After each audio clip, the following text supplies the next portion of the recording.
Hello and welcome. Thank you all for joining this event celebrating the paperback release of Malala Yousafzai's book, We Are Displaced, My Journey and Stories from Refugee Girls Around the World. I'm Jean Andau. I work as the Girl Activist Program Manager at Malala Fund and will be tonight's host. We Are Displaced tells the personal stories of refugee girls and young women, their journeys, challenges, and triumphs. The New York Times called this book relatable and relevant, intimate and honest. The Guardian describes it as harrowing, heartbreaking, and ultimately inspiring. The book opens with parts of Malala's own story. As a child, her family fled the Taliban and lived as displaced people in other parts of Pakistan. After relocating to Birmingham following her attack, Malala was unable to return to her home country for 6 years. We Are Displaced also introduces us to young women from Colombia, Democratic Republic of Congo, Yemen, and other countries around the world, and you'll hear from several of them tonight. Proceeds from this book support Malala Fund's work for refugee education, so if you haven't already bought your copy, I hope you'll do so now. To give an overview of the refugee crisis and contextualize their conversation, I would like to introduce you to my brilliant colleague, Malala Fund's Chief of Programs, Dr. Malleha Khan. Malleha leads Malala Fund's programs team, spearheading the effective delivery of programmatic work for girls' education. She's from Pakistan and started her career working on projects focused on women and girls in the remote northern region of the country. Malleha previously worked at Oxfam and CARE. Welcome, Malleha. Thank you, Jean. More than 68.5 million people are currently living as refugees or internally displaced people. Most are girls. Why are girls most affected by this crisis and how? Thank you for that question, Jean. So I'll turn that question a little bit on its head. I don't think girls are the most affected by the crisis. I think, refugee populations are the communities that get displaced, whether it be through sort of man-made issues or natural disasters, and they can be internally displaced, so within the same country, or they can have to move to another country to seek safety. So, for instance, people are very familiar with the Syrian refugee crisis, which are, for the most part, externally displaced people, so they're refugees, or Yemen, which are many of whom are still within the countries and so are internally displaced populations, but are people who have been moved out of their homes, cannot live where they used to live before safely, and so therefore have to migrate to another area for safety. And when they do that, they don't have the luxury of, packing up a van and all their belongings and everything to take with them. So usually they have to leave with what they can carry or a handful of other, sort of household goods, etc. And so when people are refugees, you have to think of people who do not have, not only do not have a home any longer, but also don't have the things for everyday existence, pots and pans for cooking, stoves, many clothes, particularly clothes that are for different seasons. So when the winter comes, they're often suffering from that. When you say why, I would say that the girls are not more affected. I think refugee populations reflect the populations in general, and so what you have are about 50% of these populations are youth, so under 18, and about 50% of those are female, so girls. But having said that, I do think that girls are the most vulnerable, particularly adolescent girls.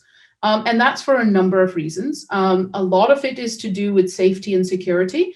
A lot of it is to do with social norms. So girls tend to be less mobile. They tend to have less access to less resources than boys do. And particularly when families are put into real crises, which often have violent attached to them in some way, or even if they don't, for instance, if it's a natural disaster, the families feel particularly vulnerable because they're in a new area, they're cut off from their ties, they don't have access to the same networks that they do, and so that the safety and security of the adolescent girls becomes a real concern in those cases, and so girls tend to get more affected as refugees or internally displaced people than other populations do, because they're more vulnerable. Building on that, so whether displaced by issues like conflict or natural disaster, what resources are typically available to girls to help them continue their education? Yeah, that's one of the really tough ones. Refugee populations, by and large, don't get a lot of resources allocated to them. They generally tend to be very reliant on the host populations, particularly if they're internally displaced populations, and the international refugee system doesn't kick in to help them. And that's usually UNHCR, the UN High Commission for Refugees. These populations, are at the mercy of the hosts if they tend to be generous and take them in, and many host populations do, absolutely. Then they fare relatively well. But you have to understand that most of the places, people tend to think of refugees as fleeing to Europe or fleeing to America, and that's absolutely not true. The vast majority of refugee populations are actually in the global south and are being hosted by countries that are very ill-equipped to actually host them. They tend to be quite low-income countries, countries with a limited amount of their own resources, and countries with very poor social security systems and services. And the pressure that's put on by refugee populations to these services and to the populations that are hosting them is tremendous. And so what you tend to have is a situation where these refugee populations are entering a situation which had poor education, health, income, resources or natural resources. The situation becomes much worse. And then even if they're not initially discriminated against, even if the host population really is very empathetic and feels like, well, these people have gone through a terrible time, slowly over time, the empathy tends to get less. People have less patience, and they tend to start to resent the refugee populations, because they are putting a huge amount of strain on the host population. And the thing to also remember, people think that refugee populations are, it's a short-term thing. It's like 6 months or a year or something. And that's absolutely not true. Most refugee populations are long-term and they're protracted. The Syrian refugee crisis, for instance, is over 10 years, has been well over 10 years. Many of them, the biggest ones, the Afghan refugees, the Sudanese refugees, well over 20 years. In fact, the Afghan refugees are going on to almost 30 plus years. So these are very long, protracted, sort of crises that the populations just can't go back. And so the resources that are available to them tend to be the rather strained resources that existed beforehand, unless the refugees are lucky enough to actually benefit from the international refugee and crisis management system, usually spearheaded by UNHCR, like I said before. And in those cases, then the international system does kick in, and you do start to get, health, social services like education, and all of those put in place. But we know that those are not as good as the systems that they should be. And there tend to be sort of temporarily thought of, because no host government wants to think, well, now these refugees are here for 20, 30 years. And so the governments tend to start to put lots of restrictions, like not building permanent buildings to host schools or other things, keeping the refugees, not allowing them to build, even if they are sort of ad hoc shelters, but tending to keep them in tents and things like that. Where they are lucky and there are more formal, camps that are organized, they do have schools, they do have after-school camps, they do have some social services. But again, they tend the rates of refugee children going to school and staying in school is much, much lower than the global populations, and much lower than the host population percentages. And so, for instance, to give you an example, only 10% of refugee girls get into and stay in secondary education and move on to tertiary education. That's only 10% of them. And that's a very, very small amount. It's really valuable and important to understand kind of the journey and how this plays out through kind of the life cycle and the impact that it does have on education. So from your perspective, how would you say investing in girls' education really is fundamental to empowering them as members of the refugee community and as individuals? Similar to non-refugee girls, similar to girls everywhere, investing in their education, creating the context in which girls can get enrolled into primary education, graduate to secondary education, and stay in school for 12 years is vitally important. And refugee girls are the least likely of any girl in the world to be able to complete that journey, which means several things. One, it means that these girls, when they grow into women, are not equipped with education to be able to be fully functioning members of society, whether they go back to their home countries, or they stay within their host countries, or they go on to a third country. Without an education, they will not be able to navigate and negotiate the huge obstacles that they face, and they face bigger obstacles than anyone else in the world does. Nor will they be able to earn incomes in ways that they need to, and they absolutely will have to, because very seldom are they able to, they don't have their land if they came from an agricultural society, or they don't have the resources that they used to have. And so being able to get into even informal employment, or much less formal employment, becomes a huge obstacle when you haven't got a proper education.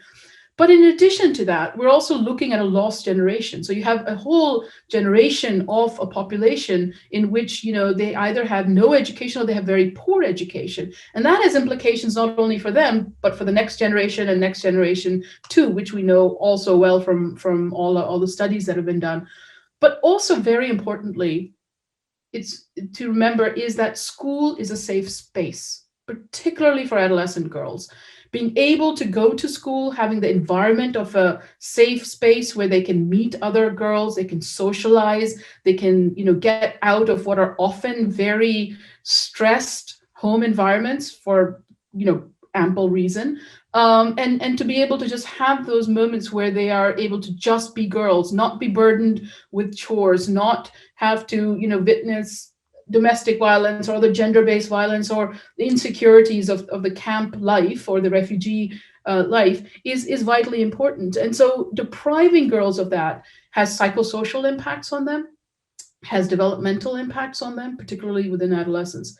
And the third most important reason is families are very, very concerned about the safety and security of girls, particularly when they're thrown into, when they've gone through war, they've gone through conflict or a natural disaster, and they're in a situation where they are unfamiliar, they don't have their social networks, they can't, they don't have their relatives and other people they know well to be able to provide that safety and security for their daughters.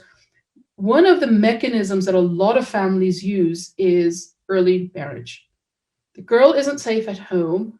We should just get her married off. And once she's married, then she's safe in her new house. And so the tendencies of actually getting girls married before the age of 18 go up greatly in the refugee context. And we know that, again, study after study after study shows that early childhood marriage leads to early pregnancy, leads to implications for the mother, but also the subsequent children. And then you get into a vicious cycle where things just get worse and worse and worse. And so one of the mechanisms we can really, really use to try to combat this is to ensure that girls stay in school, they have the safety and security of school, they have that environment in which they can grow and thrive, and also acquire the skills to really be productive members of society, whichever society they end up being, living in. Brilliant. Yeah. So how can people watching today help drive progress for girls' education? No matter where you're a citizen of, there's so much you can do. The first and foremost and the obvious is find an organization that works on these issues and find ways of supporting them. Financial support by almost every single one of these institutions is very welcome. But there's other ways that they can really help too. Raising awareness in their own communities, but also, in other contexts is very important. There's been a narrative that's been developed in the popular culture and press and social media, particularly around North America and Europe in recent, the last like five years to a decade, which villainizes refugees. Refugees are bad. Migrants, are bad. And there's a sort of conflation of refugees and migrants, and this whole negative narrative has really developed, which is so detrimental to making sure that we are doing our human duty of looking after the most vulnerable people on earth, and those are the refugees and internally displaced people. So no matter where you are, you can raise awareness. And if you happen to be lucky enough to be a citizen of one of the global north countries, which is stable and really can do something very vital about this, contact your political representative, be it your member of parliament or your senator or your congressperson, and write to them and say, this is something that's really of concern to you. What are they doing to make sure that these issues are addressed? Thank you so much for that, Maliha. Thank you for providing us with the context and really giving us really helpful and valuable insights into what girls are experiencing, the challenges, the steps and action that we can take to provide further support. And as we move from the context that you've provided, we now will join Malala and a panel of really exciting and dynamic young women to hear about the experience they've had and the way in which they are advocating for refugee girls around the world. Thank you, Maliha. Thank you, Gina, and really excited to hear what they have to say. Thank you, everyone, for joining us. And we're really excited now to have an opportunity to have a panel discussion with a group of dynamic, inspiring, and powerful young women. And to lead us in that discussion, we'll be hearing from Malala.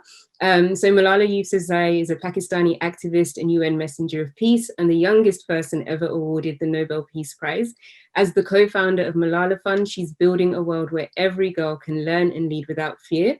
In 2020, Malala graduated from the University of Oxford with a degree in philosophy, politics, and economics. And so we are really excited to have you join us, Malala, and to have you lead us in this conversation with a powerful group of young women. So welcome. Thank you so much for that warm welcome. And I am honored to be hosting today's event. And I'm so excited that tonight I have three friends of mine with me today, Mary Claire, Muzoon, and Zaynab.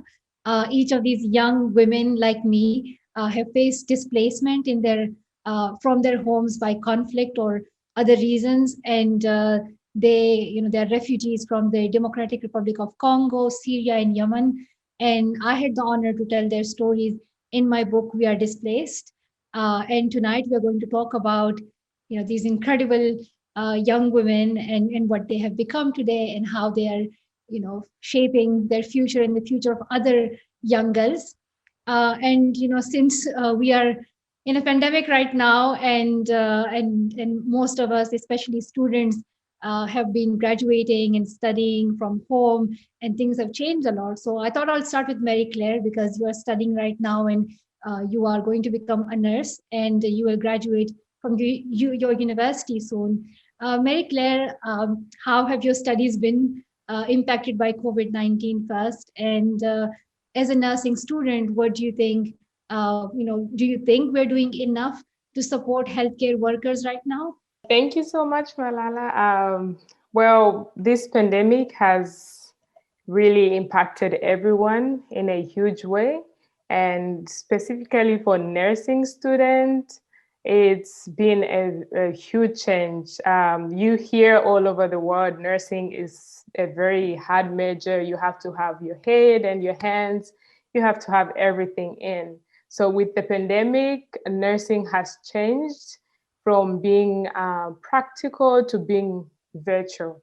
So before the pandemic, I had my hands working, I had clinicals, we were doing everything that we were supposed to do to be the best nurses that we can.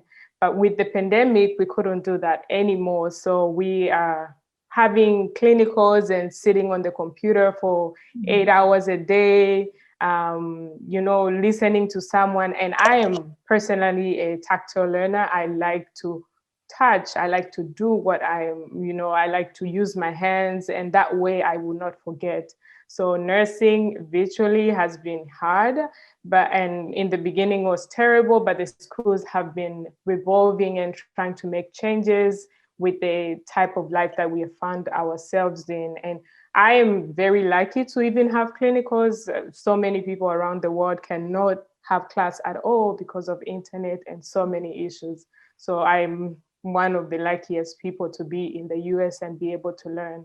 And in regards to how it has impacted the nursing field and all the healthcare workers.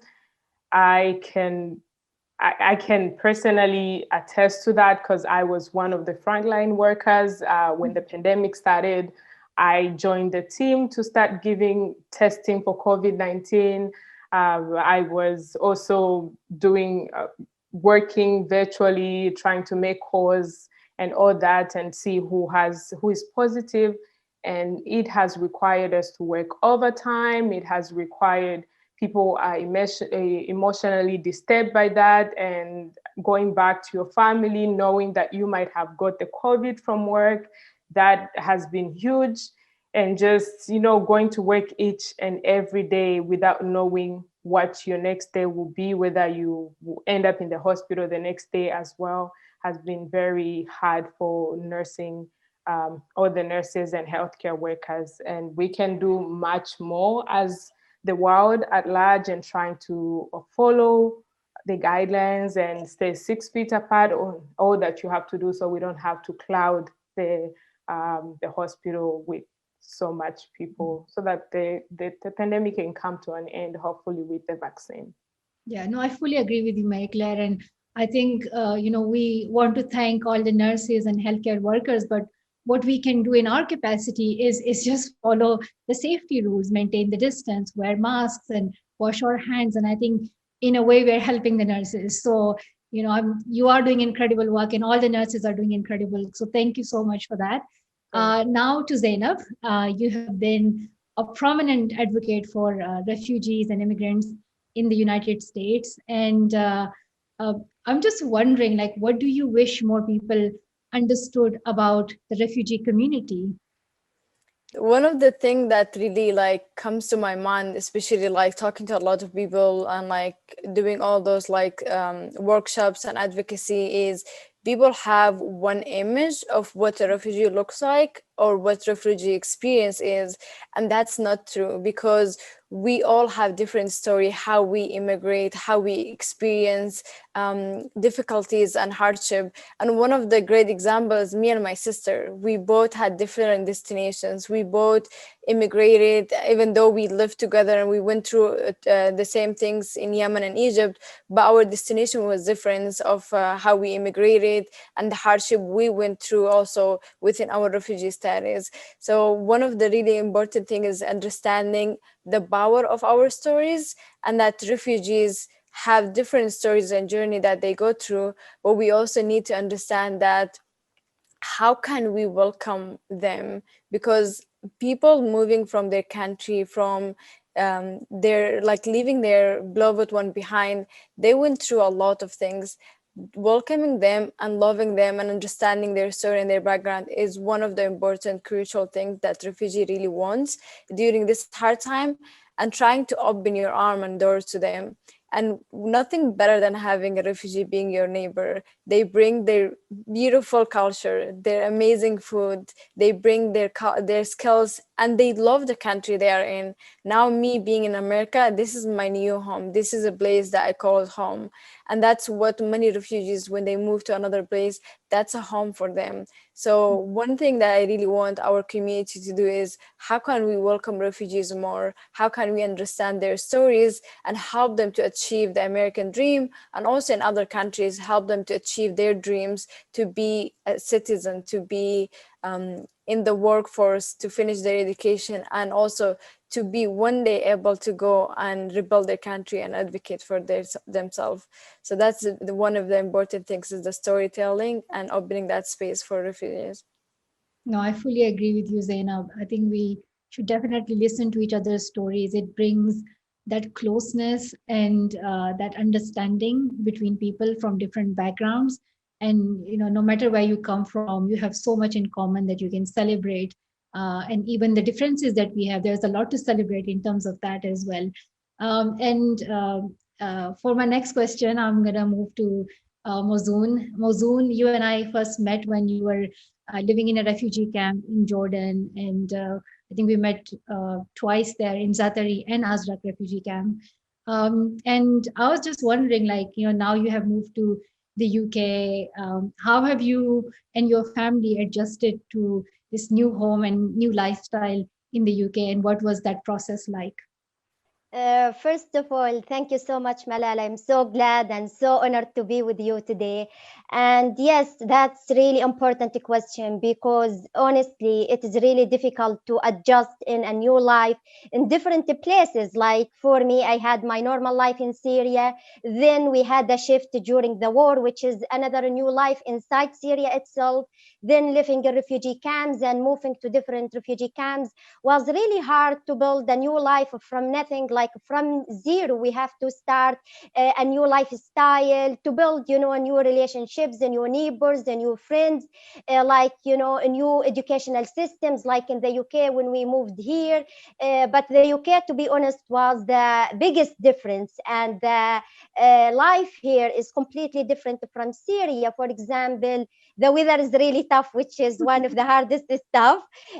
We couldn't really adjust with the weather, because I arrived here like in November, and it was super, super cold, and I haven't experienced that cold like ever. So it was really tough. And one of the things was the Geordie accent here in Newcastle. So it is really special accent. So it was really tough for me as well. I knew a bit of English before coming here, but when I was communicating at the school and at shops and everywhere I go in Newcastle, and I was listening to people, it was so funny. Sometimes I couldn't even understand anything, because I was telling myself, maybe this is another language. And yeah, it was really weird, but now I used to it, and it is really funny, and I know some Geordie words, but I don't speak Geordie, unfortunately, as nobody will understand me. Also, from here we had to find new friends, and to know other people as well. So it was really hard, and we are away from our home, and also away from the people that we knew in the camps. But day by day it becomes easier, and now I feel so lucky that me and my family are safe.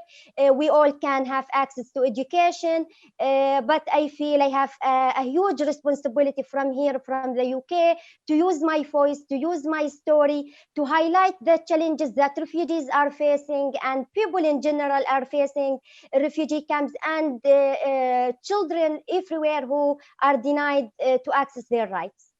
Mhm. No, I fully agree with you, Muzoon, especially, with the weather.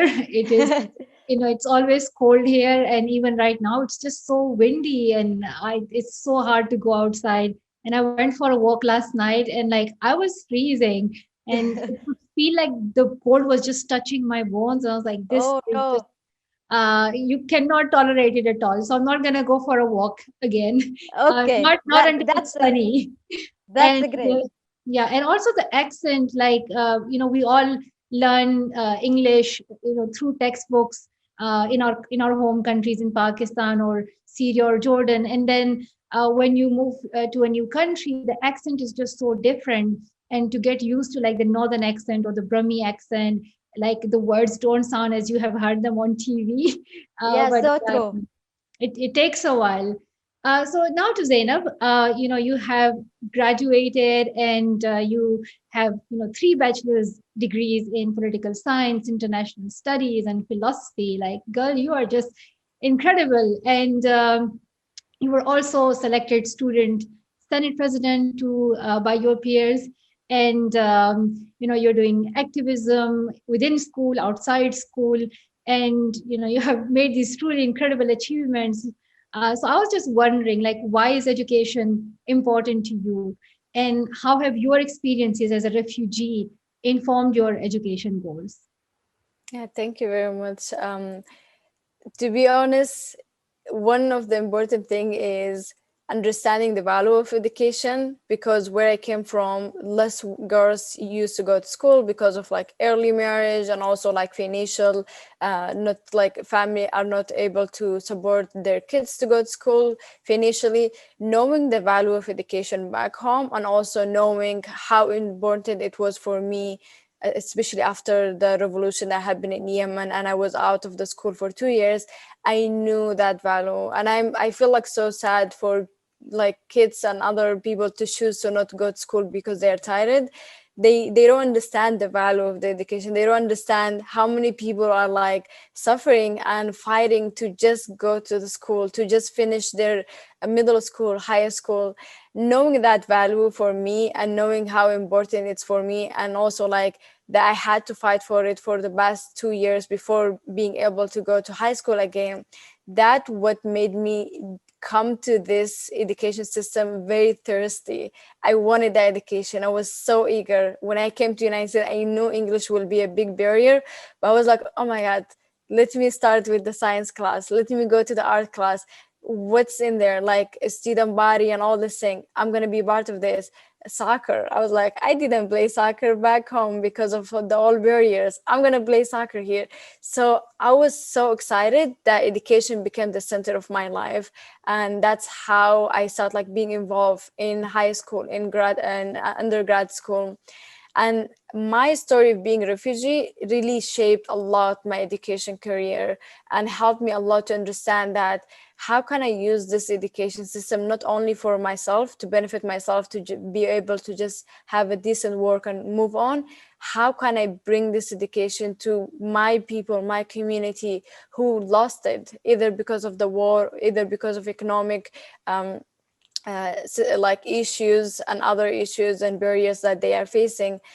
That's how my refugee experience really helped me to shape my learning of I need to learn about political science to understand how war and conflict is impacting the education system. I need to learn about international studies so I could see how US could collaborate with Yemen and find like international solutions.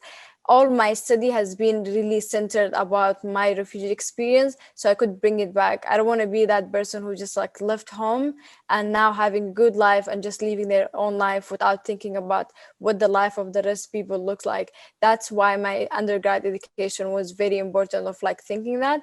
And now in my grad, I applied for master's school because I want to level that and I want to more focus on the development. How can I bring like focus more on education within the development world, and how can we change some of the barriers and the conflict and things that's happening? How can we find peace and a resolution for those things?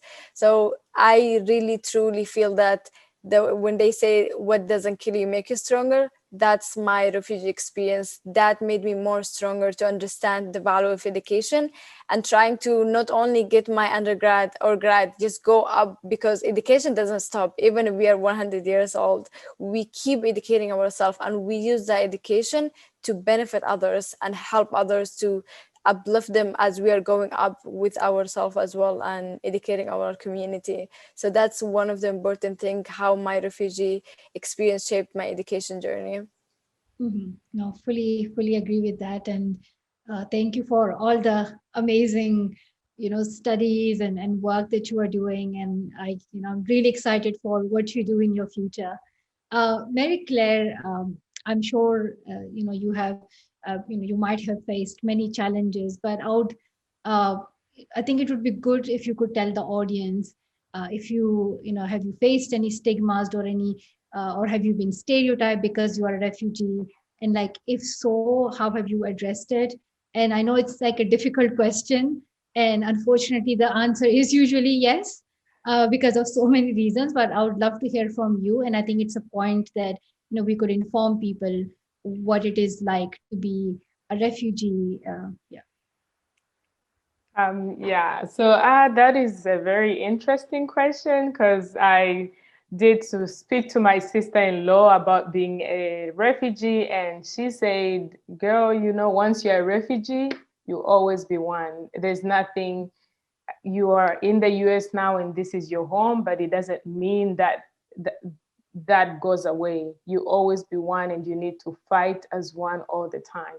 So I cannot say no and not completely yes. So not as much as I was being stereotyped when I was in African countries that weren't my home. Mhm. And being in the US now, it's a whole lot different. It's more of Black Lives Matter. It's more of being Black than being African, if that makes sense.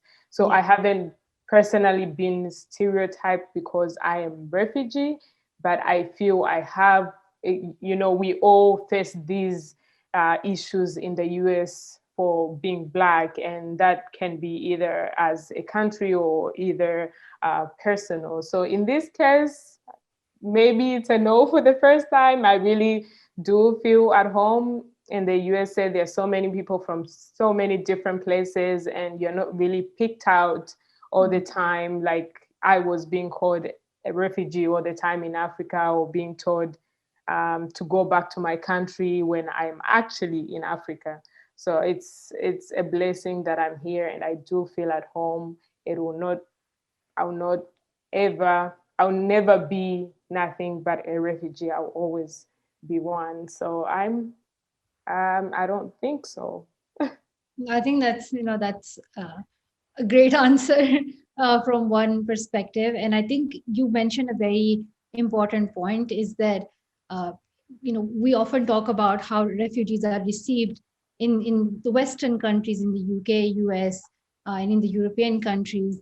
And yes, they face discrimination, it could be because of their refugee status, but it is also because of their skin color and because of their accent and because of their outfits and if they are wearing a hijab or not. So I think all of these things then combine and then they together play a role in how you are perceived, and being a refugee adds to that. But sometimes the other factors are like more prominent, unfortunately, Yes. in this.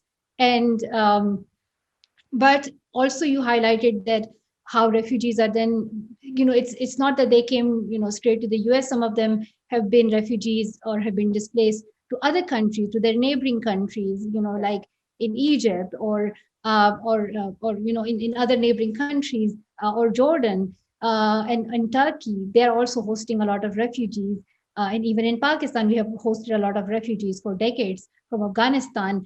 And it's like how they are perceived in those countries as well, that we often don't hear and we often don't talk about. And there's a big like stigma issue there as well, and that's a very important point.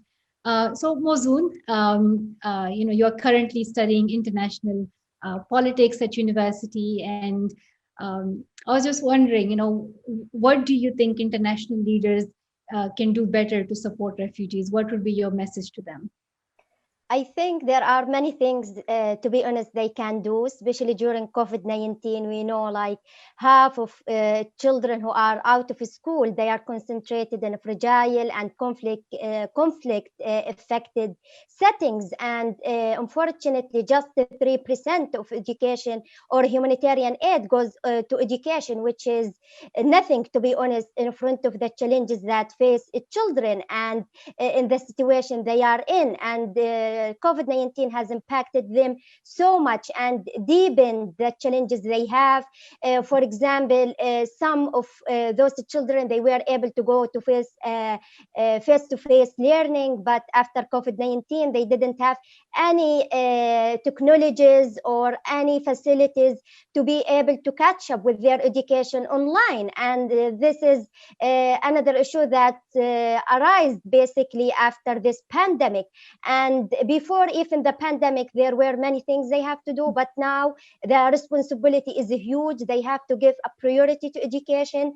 They have to work more and invest for girls' education in particular, because now we are facing more gender inequalities, and the COVID-19 has deepened that as well.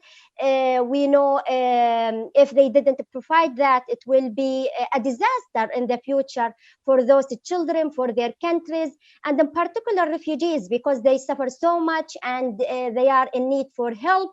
They need the international community, world leaders to listen to them, and I'm sure their collective effort, it can make a difference if they work together to provide the necessary support. I'm sure the situation, it will be better, and we will have more children in their schools. They will be safe, and that's all they need. Like, for example, when we provide education to those children, in particular refugees, it is not a gift. It is not like a privilege that we provide. It is a right, and education is the right that every child must have, and we must help those children to have it.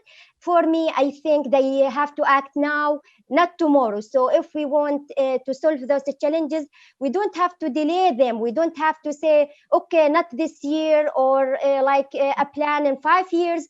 No, education cannot wait. And education, something is emergent, and something is so fundamental. It is, for me, when I have to have food to feed my body, when I have to take, for example, a medicine to get rid of an illness, I need education also to feed my mind and to feed my ideas and my thoughts, because I don't just to depend on others. I need education to benefit me, to be effective in my community. And all refugees, they don't just want to rely on others.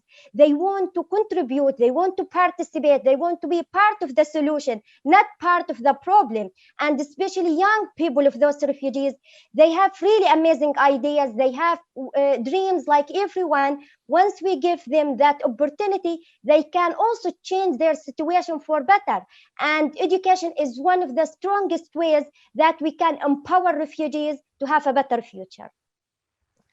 Wow, Muzoon, I think every leader should listen to you right now, and I hope your voice reaches to them. Refugees should be treated as part of the solution. Their education, their safety and protection is crucial. It's important. It's a human rights issue. It's an emergency, and I hope your voice is heard. So we have more questions from the audience as well, but I would like to end this conversation with some fun questions from all three of you. So first, how do you spend your free time? I'll start with Zaynab.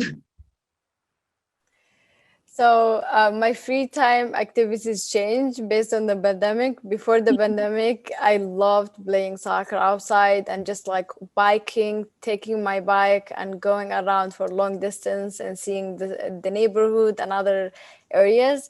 Within the pandemic, I think I start like more finding indoors activity. So I started painting, watching movies, those kind of like some of the activities I have been doing like online. But painting has been one of the skills I evaluated because I'm not a good painter, but it's cool to kind of like look on YouTubes and just see how they are painting and going after them. But definitely those are the two things I love to spend my free time with, either going outside doing the biking or inside with doing the painting. Mm-hmm. Mary Claire? Thank you. So just like Zaynab, it's been very different with the pandemic. And being a nursing student at the moment, I almost don't have free time.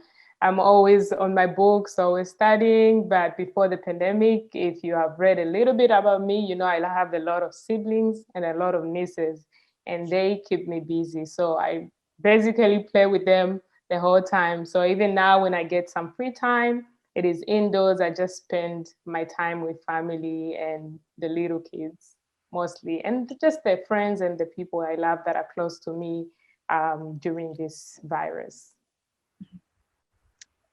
Muzoon?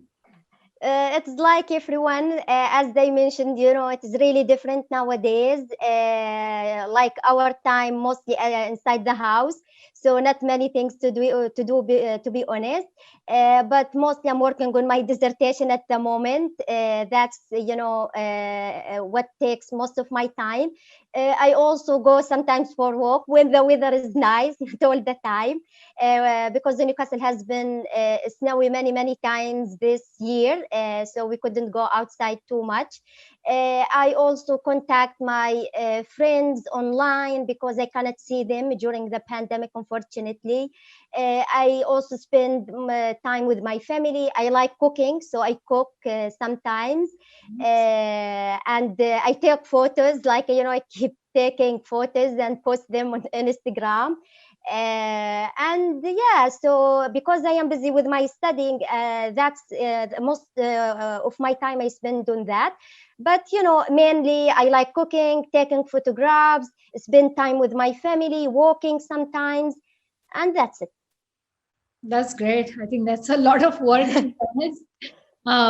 Painting, photographs, all of these things. And And I was just wondering, are you watching any like TV shows, or are you reading any books, or is there any like show that you love, that you enjoy, that just keeps you busy and engaged and helps you to just escape from the problems of the world?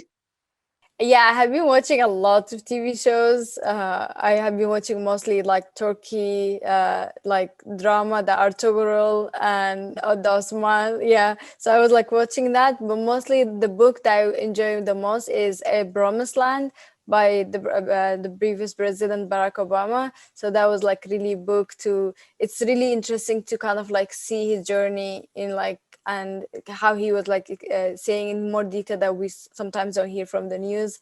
So I like advise you to read that book. It's really great. And myself, I've been the TV show I watched the last, I think that was last year. It was Grey's Anatomy, and that is because it has a lot to do with medical stuff. That is fun, amazing. Makes sense. Yes, I feel like everybody has seen it. So that was fun. But currently, I haven't been doing anything else but nursing. And the book that I have been reading is just Strength for Today by Brenda Walsh, because, we're going through a lot of emotional, this is the time where I'm like, am I graduating? What's going on? This is so hard. So I just need the encouragement and that enlightenment that you can do it. You've come this far and you just have 2 more months and you can get this. That's the place where I am right now. For me, I haven't been reading so much because I'm reading for university. We have a lot of required reading, so I thought like it is good to give it a priority. For example, this semester, which is my last semester at university, I have a module which is about fall and rise of China, and we have a lot of reading about that, which is really, really interesting. And they didn't know so much about China, about its politics and the changes that occurred in the history of China, and how it has shaped basically it is current politics, which is something really interesting. And they have been reading about that.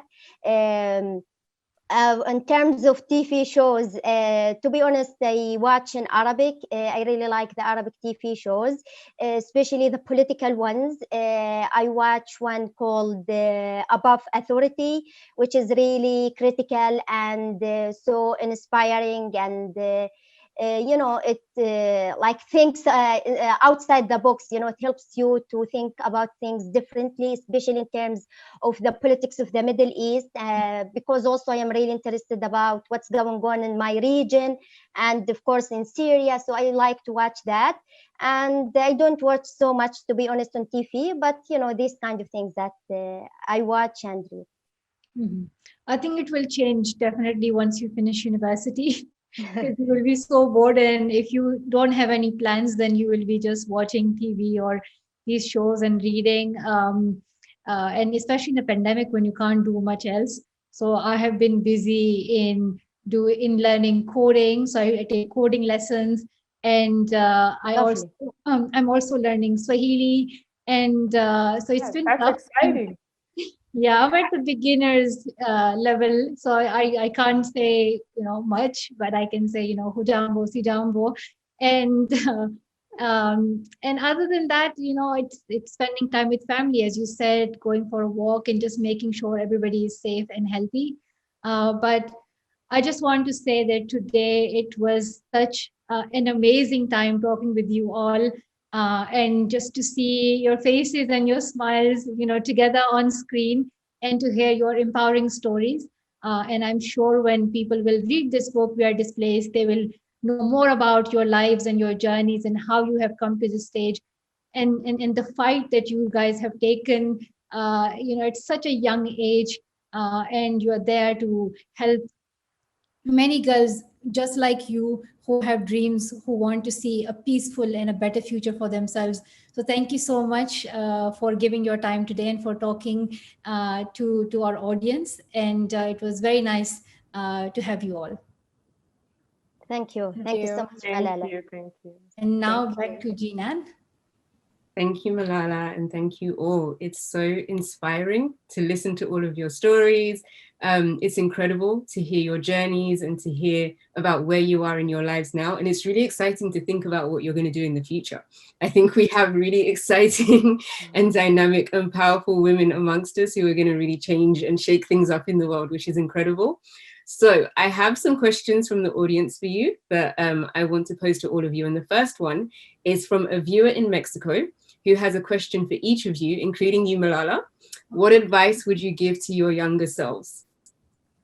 So we can start with Malala and then Zaynab, Marie Claire, and Muzoon. Okay, I was trying to avoid being the first one. It's a difficult question. We're still in our early 20s, and which younger self do I want to speak to? But terrorism and extremism started in Swat Valley when I was just 10 years old, and my life changed completely. You're still a child, and then you have to become this mature person at that age, and you have to worry about your family and your future, and you can't go to school, and you have to worry about your future because you are a girl and you are living in a conflict, and you know that gender plays such a crucial role in your future, in your life, and just because you are a girl you will miss out on opportunities. So you have to fight against that stigma that is there. You have to fight against all those barriers that you will be facing. So for me, I realized that you have to step up, you have to do something, you have to raise your voice to bring that change, and that is something that I learned from that age. And so for me, it's always speaking to my older self and saying, just getting inspired from that step that it took, but also to remind myself to continue that for the work that is needed right now for all the girls who need access to safe and quality education. For me, I would love to thank myself as a young person, because when I was very young, I was kind of so different, where I take the good of what society norms are, and I leave the bad. And one of the examples is me fighting to play soccer and being the only girl playing soccer with the boys. And that's not something bad, even in our religion. So it's all societal idea, and fighting that is something that I really appreciate. That's one thing I would like to thank myself. But one thing advice I will tell myself is life is more than the neighborhood you live in, that's something I didn't know. I will see the world in different way than only my neighborhood. So travel, go around, and life is so different than what our society looks like, and there is different people around us, and we need to meet different people. So that's one advice I will tell my younger self to do when I grow up. For me, an advice I would probably tell my younger self is something I always think about. Most of you that have read about my story, you realize I lost my mom at a very young age, and I didn't know that she would leave. So I didn't ask her or tell her about my feelings before she was gone. So I would definitely advise my younger self to, put out my feelings, ask every question that I would want to ask, show all the love, because you don't know tomorrow. So I think that is something that, if you have something on your mind today, say today. And that's my advice to my younger self. And for me, I think because I have gone through war and difficult experience, at that time, we become worried so much. And I remember the time when I had to flee my homeland in Syria. I was so much worried about my future, in particular my education. That's why everything that I was thinking about, it was my own education, because I believed at that minute, if I lost my education, I would lose my future. So maybe the advice that I want to give is not to worry too much, because always, if we have a trust in ourselves, and if we don't give up, everything will be fine and everything will be okay, as long as we keep going, as long as we are hopeful, as long as we keep ourselves positive, we can have a better future. And if we believe in what we do, if we believe in everything that we say and in everything that we believe in, it will be a real and it will be something will come true one day. For me, I am really so grateful to Muzoon at the camps, Muzoon who was younger, because I always learn from myself in the past, because the experience that I have gone through, it has taught me so much. And to be honest, if I didn't become a refugee and if I just was in Syria, maybe like I am not a voice for many now. And if I just was in Syria, maybe I cared just about my own education. So for me, I am so grateful to myself, and I really learned so much from that experience, because sometimes when we go through that difficult experience, we become wiser, and even our thoughts and ideas, they grow as we face the challenges. But when we are faced by those challenges, we have two actually sides: to think positively or to think negatively. And if we choose to be positive, we can actually deal with those challenges and we can defeat them honestly. But if we think negatively, then those challenges will defeat us. And anyways, we will have challenges. As long as we are suffering, we have to keep going, to have a great faith in God, because to be honest, for me, I always trust God, and I trust that God will help me and will help me to find my way in this life. And as long as we have that intention, and as long as we are positive about what we do, we always can grow better and be better in what we do. And for me now, when I have any challenge in the UK, because like we all do, life is never perfect and we all face challenges. I remember what I have gone through, to be honest. I say, like, even when I was a refugee, even during the war, I didn't give up. Is it here, like in the UK, I have to give up, where I am so lucky, and where like millions around the world, they don't have what I have now, even though I have gone through a difficult experience. But now I consider myself super lucky. At that time, millions are suffering out there. So yes, I am so grateful to my younger self. And just I want to tell myself, like the younger one, to not to worry too much and never give up. And even to my older self in the future, also to keep going and never stop what I do for others, because we need to work together, and the world needs all of us, doesn't need one person alone. Thank you all. Truly inspiring and powerful words, very wise words, and things for us all to remember and to apply to our own lives today. So thank you for sharing that. Malala, a viewer named Max wants to know what you've been up to since graduating university. So I have just been home, to be honest, for a year now. I was one of the 2020 graduates, so I studied at home, took my exams at home, and then graduated at home. And then I have been at home since then, living with two younger brothers and my parents. And I just am keeping myself busy with coding and learning Swahili, and spending time with my family or going for a walk in the evening, just to stay fit and just not get too lazy sitting in in bed or on my desk. And then I've been busy in the work that I do for Malala Fund, especially because it's so important that we remain focused on investing in girls and their education. And as Muzoon mentioned earlier, like we need to make it an emergency, because it is so important that we focus on the education of children, especially those from marginalized backgrounds, those who are refugees, who are in refugee camps, because even when a child misses out on one day of school, it impacts their studies a lot. Imagine how missing years of education has done to the future of so many children around the world.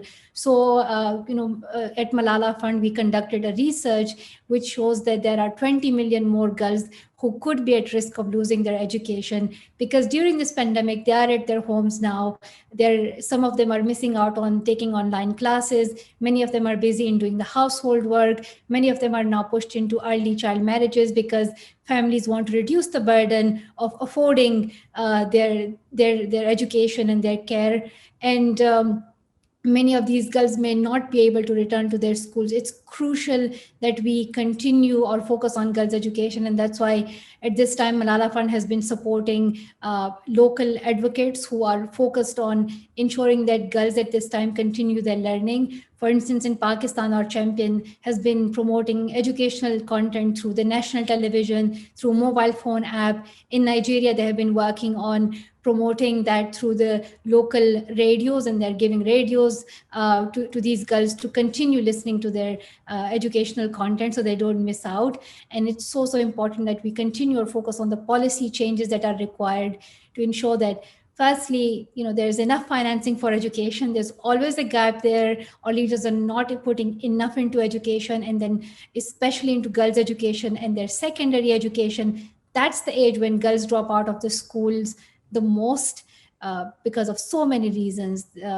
cultural reasons, social norms, because of periods, because of that societal pressure, or because of lack of facilities, that there are not enough schools in that area. Secondly, we need to focus on the quality of education, what our children are learning. And the world is changing. Technology influences us literally, every day in our life. Right now we are talking through our laptops, our phones, and we are in this world of internet right now. So we need to ensure that we adapt to the technological education that will be needed for our future generation, that they are ready for the future jobs, and that the education that they're learning in school right now prepares them for the future that they will have, and that we are gender sensitive in that. We need to ensure that girls are also getting equal opportunities in that. And then finally, it's the social norms that we need to address.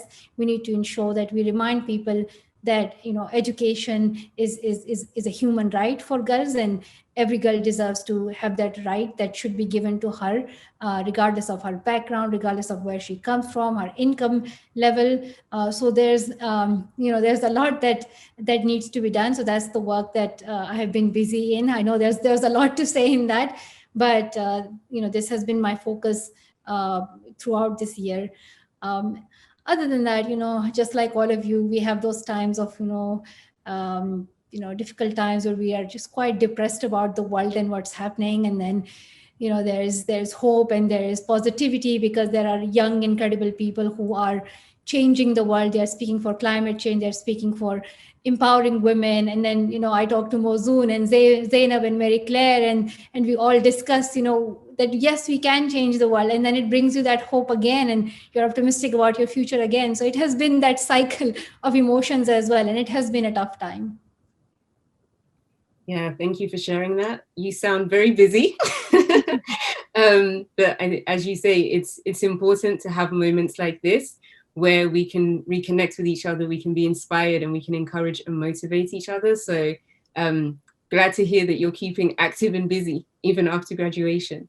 So another question for all of you. Sari asked, what do you miss most about your home? So if we start with Muzoon, and then Marie Claire, and then Zaynab, and then Malala. So what do you miss most about your home? I miss everything, to be honest. I miss like my relatives. I miss like my house. I miss my old schools, my friends who, I grew up with, who actually studied with me like since I was just in the first grade. And I miss the country itself. I miss the weather of my country, the food of my country. And I miss peace in my country, because unfortunately Syria has missed peace for many years now. Like we are coming into a decade. We are now 10 years of suffering, 10 years of people don't have access even to their basic human rights in Syria. And most of them, they have been forced to flee their homes and go to other places, like maybe inside Syria, who are displaced, or those who are refugees like myself. And for me, I wish like one day I can go back to Syria, but I want to do something for Syria, because I feel when I fled my home, I mustn't actually forget it. And now I have a role to play and to educate myself, to have experiences, to have expertise as well, in order to be able to go back one day and do something for the people of my country. Because as Syrians, we want to rebuild Syria by the children of Syria. We don't want others to build it for us, because I trust the Syrian people and I trust their ability. And I'm sure one day we can go back. So yeah, I miss it, but I want to see it in a better situation. I miss a lot as well. I miss the food, the fresh fruits that we get from the, you have to go up the tree yourself. Most of the time I had to go up to get the fruits myself, which was very fun. And I just also miss some of my friends that I went to school with and that I got to meet and actually became like family. And the weather, it was very cold. And then we had a little bit of snow, and that's not something I'm used to. So I just miss having that kind of weather all around the year. But I just miss the peace sometimes as well, and just nobody caring how you talk or how you look. Some of these things I do miss sometimes. Yeah. I also miss my home, my friends, my family, my sister. It has been like almost 6-7 years that we didn't see each other. I miss also my country, like as simple as it was. It's just so beautiful and dear to my heart. And like Muzoon, it has been 10 years that Yemen also is going through this revolution and crisis. And I hope peace comes to our country and to all those countries, so we be able to go home and just see our neighborhood and friends and family and neighbors. I miss the food. I miss the culture. As Ramadan is coming next month, I miss the decoration in the neighborhood during Ramadan, and the food and people coming and the prayer. That thing, I don't see it here. Like I miss that culture of like feeling Ramadan, Eid, and this cultural celebration, religious celebration back home. Well, there's not much to say after, hearing you all. But, I miss my home all the time. And I think, we always have that dream in our heart, and that hope that, we will go there one day and we will see peace there and we will see normalcy there. And before you know it, it's been a decade that that things are still happening and there's still conflict and people are still displaced, and not much has changed. And yes, in some places there are like less bombings and less terrorism, but it takes so long then to recover even after the wars, like just to reconstruct all that has been destroyed, just to bring people back together, just to create that sense of normalcy, and just to recover from all uh, the economic loss and the human loss that we have made. So it takes a long time, and I think it's so important that we remind people that all of these things, the news that we see on TV, that there's a conflict in this country, there's a conflict in Yemen and Syria and Afghanistan, and these different parts of the world, in Palestine, and like this has taken opportunities and dreams from generations of children. Some people are just born into these wars and they have never seen a day of peace. Like even to this day, they have never seen a day of peace. And those who have found a new home and a new place, they still dream for going back to their homes so that they can see that peace for everyone. That for them, it's just so hard to tolerate and to process the thought that, yes, we are getting an opportunity right now to complete our education and to go ahead in our life, but why do people still have to suffer? And why is it still happening, and why is nobody doing anything? So it's important that we remind our leaders to take these issues seriously. Wars and conflicts are like one of the worst realities of the world that we are living in right now. Up to 80 million people are displaced, and most of them are women and children. They are the one who are affected the most. They are the most vulnerable, and they are taking all the burden. And so it's important that we focus on resolving these conflicts, but we also focus on helping and protecting refugees, especially children and girls, protecting them from early child marriages, forced marriages, giving them the quality education, so that when these conflicts are resolved, they can help themselves, they can help their communities. And so there's a lot that needs to be done. And so my hope is that I can go to Pakistan soon, especially after this pandemic. I hope I can make it, and I hope that all of my friends who are here, and then who are in refugee camps, who are in other parts of the world, can see peace in their home, and can see a world without any wars and conflicts. I know it's a big sort of ask, but like, why not? We can at least dream and at least ask for it. This shouldn't be happening. This shouldn't be the world that we are living in. And hopefully, if these leaders can't do it, we'll keep having that dream and that vision, and one day we will do it ourselves. We will change things. Kyla wants to know, what was the most difficult part about coming to a new country, and what is your advice to people who want to help refugees in their communities? As you know, it is a new start, which is really tough to come to a new country, which is completely different from your homeland, like in terms of lifestyle, in terms of weather, in terms of language, in terms of culture. All of that, can impact you and make you suffer at the beginning. But I believe day by day it becomes easier. You can use to the life, to people, to culture, to everything, and you can keep your own. At the same time, you can live with others with harmony and respect, and it can work out, and you can be happy, and you can really improve your life in a new country. You can be effective as long as you find ways and opportunities and use them for your own benefit, and then you can also participate positively in the new community that we live in. And for the second part of the questions, this is really important. So nowadays I think it is much easier to help, especially because we have technologies, we have the social media, so we can use that to talk about the refugee crisis. We can share stories, and of course we have to use like reliable sources, and not to get anything from anywhere. But we can use that also to talk about our emotional part, like what we feel about refugees. But also we can participate with our communities to tell the stories of refugees, to hear from refugees, not to hear about them, because there is a huge difference. If I hear about refugees, then I can have misperceptions, which is unfortunately it exists now, and many people have misperceptions about what the refugee is. And many people hate refugees, they don't want refugees.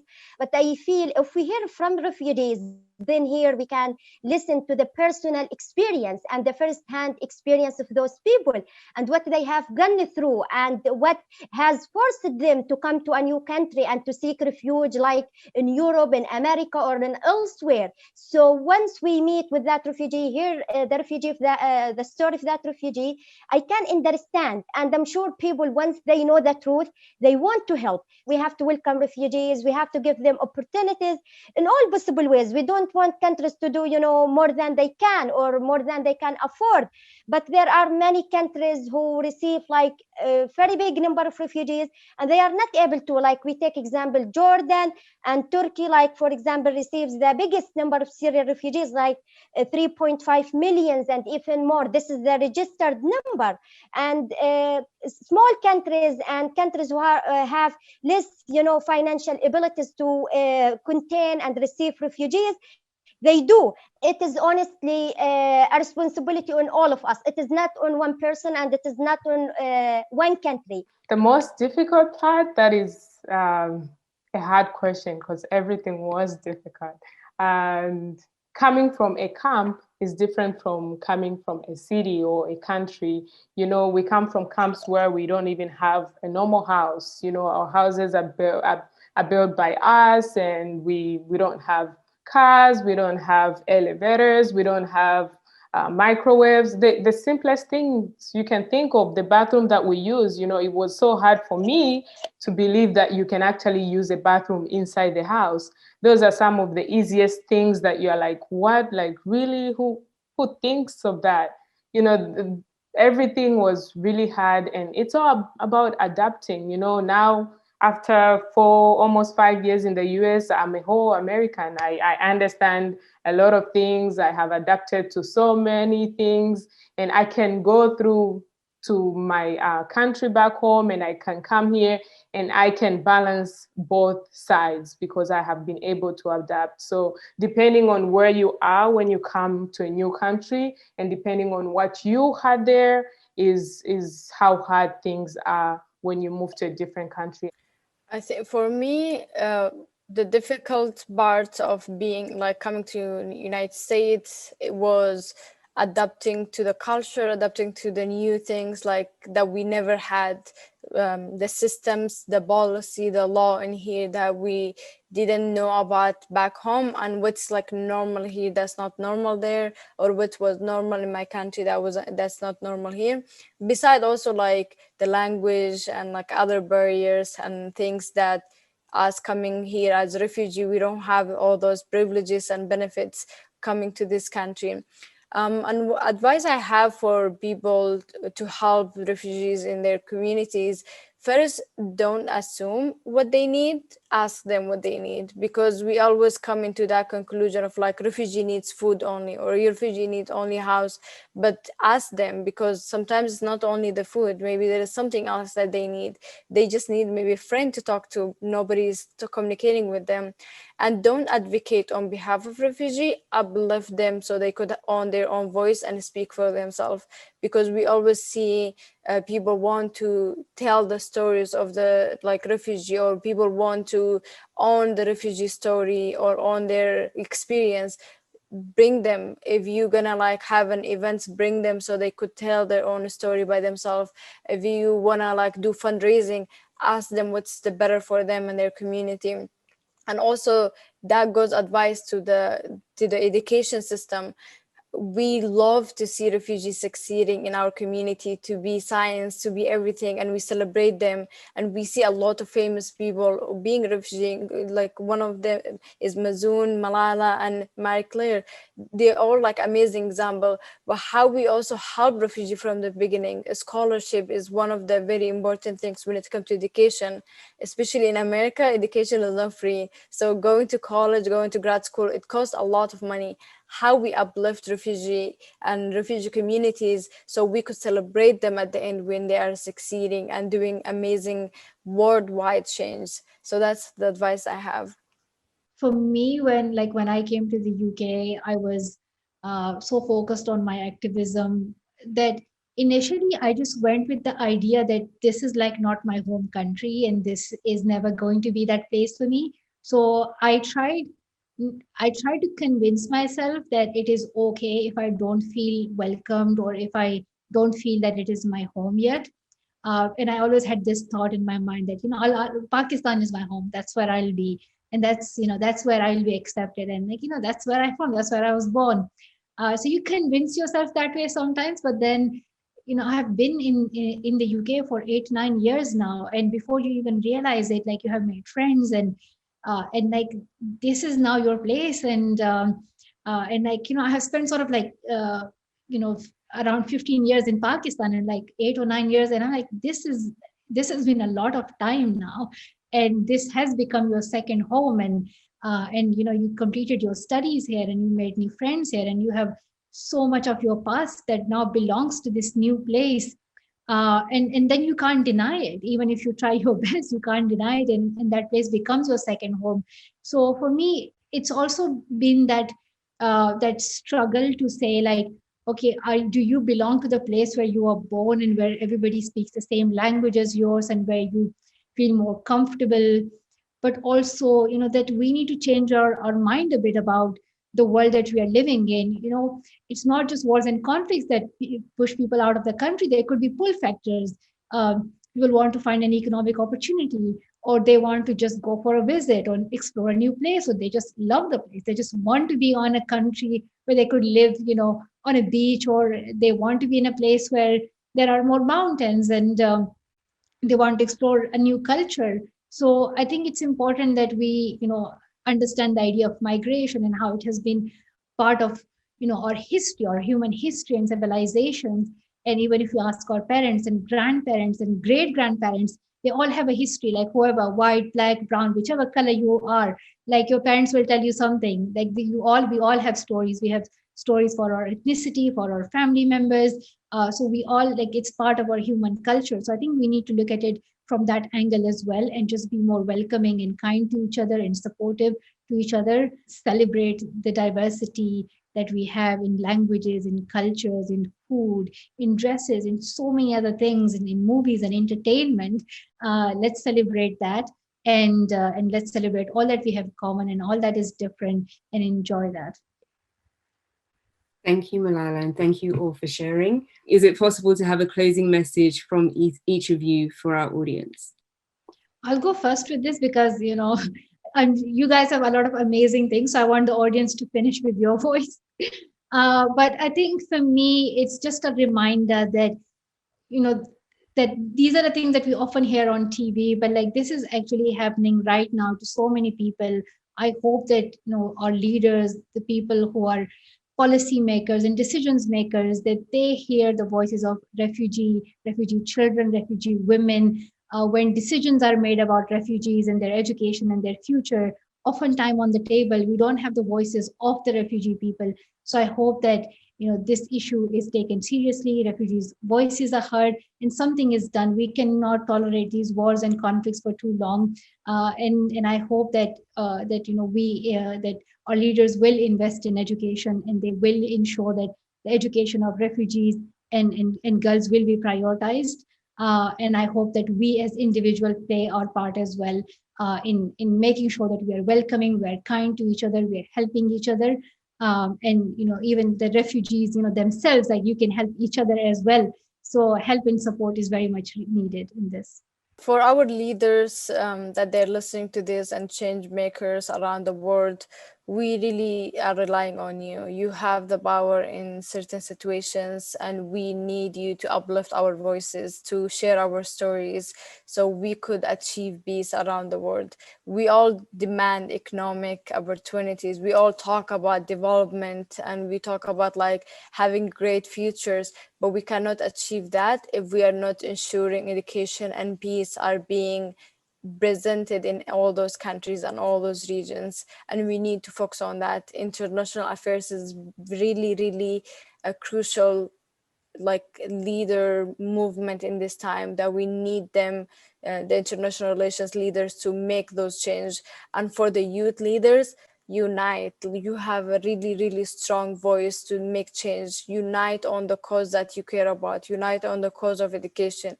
Unite on the cause of climate change, the cause of peace in crisis countries.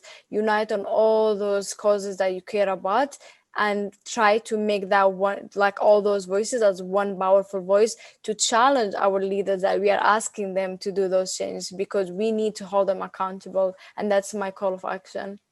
Thank you. Muzoon. I think it's really important for all of us to work together and to think about our similarities rather than our differences, and always to think about the things that bring us together. And we have to build the bridges for a better future for everyone. And I have a final message for young people. Just I want them to believe in themselves and to believe in everything they do, to never give up, and just to be hopeful. Every one of us can make a difference, and every one of us is unique by our way. And we have to love ourselves, to love the way we are, to love our background, our culture, our religion. The way we are, we can be great. No one is perfect, but we have to love ourselves first, and to believe in ourselves, and just keep going. And one day we can change the world, as long as we work together and we are positive about the things that we do. Thank you all for your inspiring words. It's been amazing to sit and listen to all of you speak. It's been inspiring. Thank you for sharing your stories and contributing your journeys to this book so that we can all learn more about the experience of girls and young women. It's really, really important to have spaces like this where we can listen and we can learn from you. And so we thank you for your time today. We are celebrating the fact that we have such incredible young women who are the future, who are going to be the future leaders, the future change makers, and are already the change makers. So thank you all, and thank you to our audience for joining us.